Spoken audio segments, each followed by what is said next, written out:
President Trump and the First Lady are on the way back after a successful European trip over there. You wouldn't know it looking at media coverage over here, even though press coverage over there was very, very favorable, saying he made a very strong speech at Normandy, etc. The time he had with the Queen was well received. But instead, focus here on what he was wearing, whether the First Lady should have been wearing sunglasses, the kind of stuff that normally wouldn't generate much interest or discussion at any time with almost any president. What's going on here? Nile Gardiner, former aide to the British Prime Minister Maggie Thatcher, and Axios White House reporter Elena Treen. Niall, here's what I don't understand.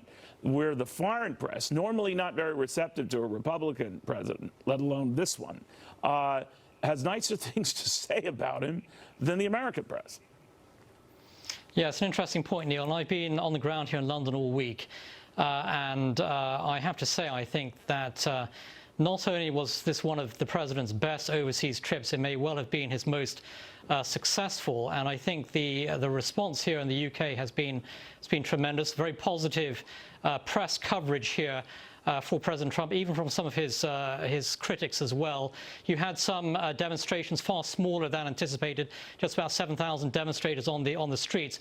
But I have to say, the optics of this trip, his meetings with the Queen, the state banquets, his speeches and so on, I think this has been a very, very effective visit. And he also, on the policy front, really pushed forward the idea of a US-UK free trade deal. He hosted a business roundtable at St. James's Palace.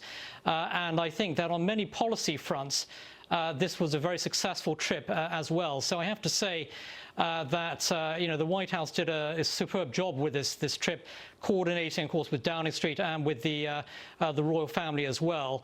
But I have to say that actually this was a very impressive visit, and the president did very well. He projected statesman-like leadership on the world stage. Exactly. Now, could I ask you this? Now, obviously, yeah. Maggie Thatcher was no stranger to protests at all in her own country. I can remember covering Ronald Reagan when he first visited London, of course, and he got an earful, as he did in follow-up trips to Paris, what have you. So maybe they save this wrath for Republican presidents, I don't know, or conservative leaders. Again, I don't know.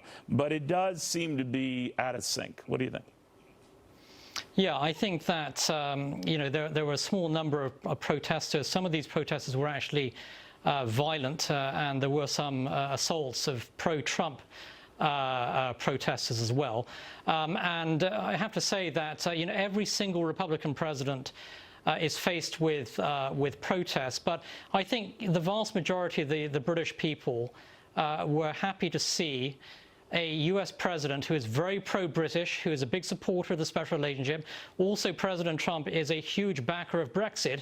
And Brexit is the official policy of the British government. It is backed by a majority of the British people who voted for Brexit. And so his support for Brexit, I think, is highly welcome here in Great Britain. It's great to see the leader of the free world supporting the right of self-determination of the British people. That's a wonderful thing. All right. Theresa May, by the way, stepping down formally today, although she gets to hang out at 10 Downing Street until the successor is chosen. All right. Thank you guys both very, very much. All right. Have a little